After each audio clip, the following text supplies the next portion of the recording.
श्रीलंका स्वतंत्र हुआ। 1948 में श्रीलंका क्या हुआ? स्वतंत्र हुआ। चलिए मैं आगे चलता हूं। श्रीलंका की स्वतंत्रता से इस कार्य को जो है हम शुरू करेंगे कि ये बात करें कि श्रीलंका जो है वो जो स्वतंत्र हुआ वह हुआ 1948 में। तो श्रीलंका कब स्वतंत्र हुआ? 1948 ईस्वी में श्रीलंका स्वतंत्र हुआ।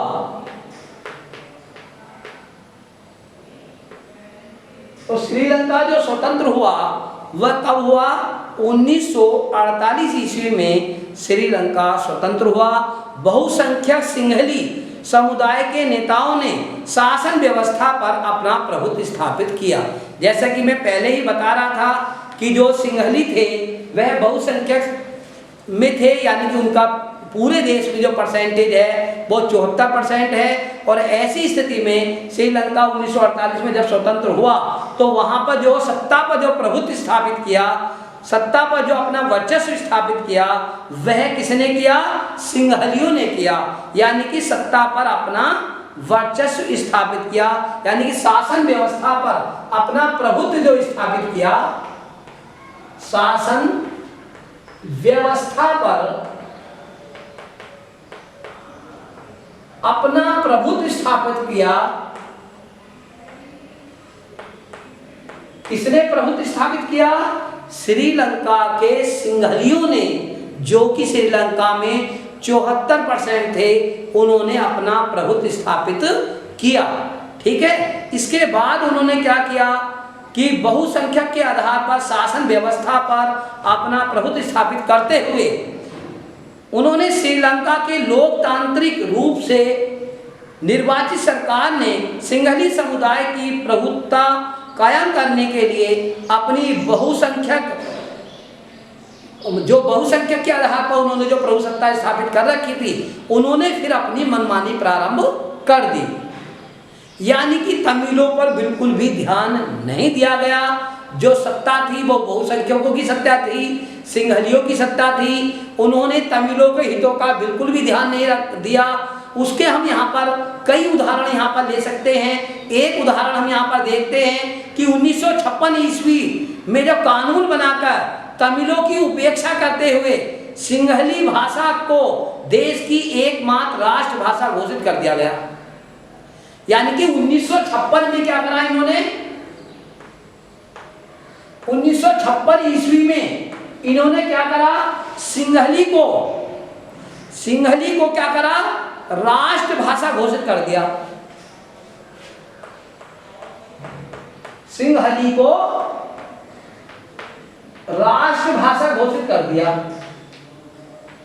ठीक, आप देख रहे हैं यह कार्य उन्होंने अपने पक्ष में किया। ठीक, दूसरी बात हम कर लेते हैं। देश के विश्वविद्यालयों और सरकारी नौकरियों में सिंहलियों को प्राथमिकता दी गई।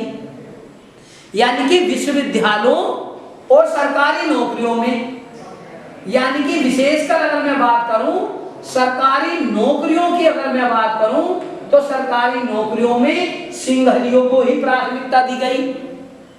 तो यहां पर आप देख रहे हैं श्रीलंका की जो संरचना है वह एकदम से अलग है। यहां पर क्या है? जो बहुसंख्यकवाद है, जो बहुसंख्यक सिंहली लोग हैं, ठीक है, तो वह क्या कर रहे हैं? वह अपने ही हितों में कार्य कर रहे हैं, तमिलों के हितों का ध्यान नहीं रख रहे हैं। आगे हम चलते हैं। श्रीलंका में नए संविधान में प्रावधान, सरकार बौद्ध मत को संरक्षण और बढ़ावा देगी। मतलब संविधान में यह संशोधन किया गया कि सरकार बौद्ध मत को संरक्षण और बढ़ावा देगी। बौद्ध मत को संरक्षण और बढ़ावा देगी। बौद्ध मत को संरक्षण देगी और बढ़ावा देगी। तो आपने देखा कि जो भी कार्य किया जा रहा था वह जो है लगातार इस तरीके से कार्य किए जा रहे थे जिससे कि तमिलों का हित अहित हो रहा था और जो सिंहली थे वह अपने हित में आगे कार्य करते चले जा रहे थे। तो अब देखो, ध्यान देने की जरूरत यह है कि अब ऐसी स्थिति में तमिलों को लगा कि संविधान और सरकार की नीतियां समान राजनीतिक अधिकारों से वंचित कर रही हैं उन्हें।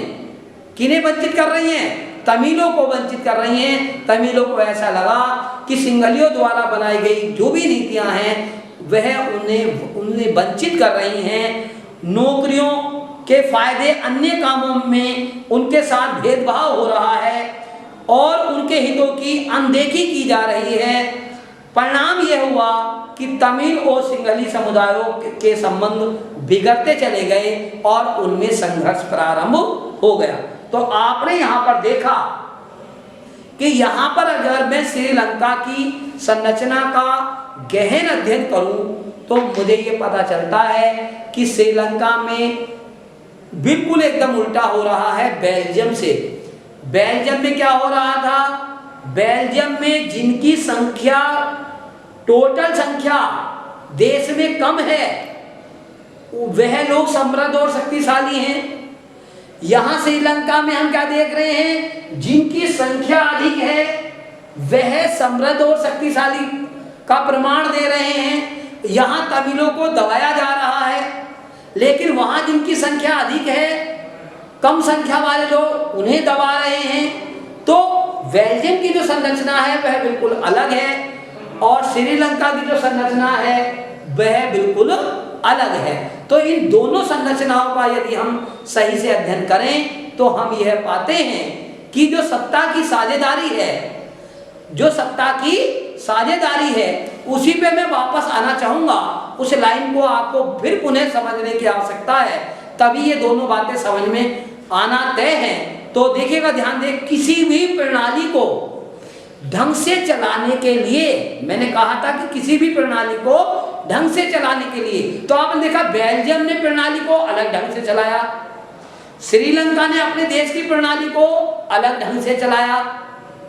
दोनों की जो संरचना है वह अलग तरीके की है, ठीक। तो किसी भी प्रणाली को ढंग से चलाने के लिए अलग अलग स्तरों तथा समूहों में सत्ता की व्यवस्था करना। तो देखिएगा, बेल्जियम ने जो अपनी व्यवस्था की वह अलग तरीके से की, और यहां बेल्जियम के आगे अगर हम चले श्रीलंका की व्यवस्था देखें तो श्रीलंका ने यह व्यवस्था बिल्कुल अलग तरीके से की। तो हमने इन दोनों के बारे में यह यहाँ पर जानने का प्रयास किया कि दोनों की जो संरचना है वह अलग अलग तरीके से अलग अलग स्तर बनाए हुए हैं, अलग तरीके से जो है वो सत्ता की साझेदारी निभाई जा रही है। तो इस तरीके से इन दोनों देशों का गहन अध्ययन करने के बाद इस चैप्टर को आगे बढ़ाने की आवश्यकता है। तो अब हम चलते हैं, बात कर लेते हैं बेल्जियम की समझदारी की बात करते हैं। तो यहाँ पर हम बेल्जियम की समझदारी, किस तरीके से बेल्जियम देश ने समझदारी दिखाई, उसी का यहाँ पर आगे अवलोकन करते हैं और अध्ययन करते हैं। चलिए,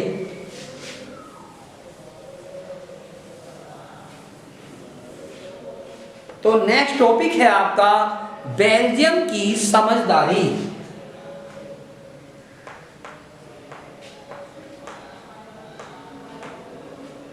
बेल्जियम की समझदारी, जैसा कि मैंने बताया कि यूरोप का ये छोटा सा देश है, इसकी राजधानी ब्रुसेल्स है। आपने देखा कि यहाँ समृद्ध और शक्तिशाली लोग क्या हैं?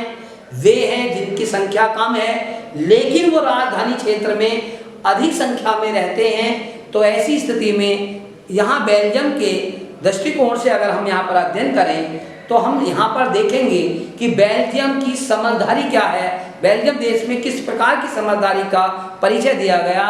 बेल्जियम के नेताओं ने श्रीलंका से भिन्न मार्ग पर चलने का संकल्प प्रकट किया। यानी कि जो बेल्जियम के नेता थे उन्होंने श्रीलंका से बिल्कुल अलग मार्ग बनाया।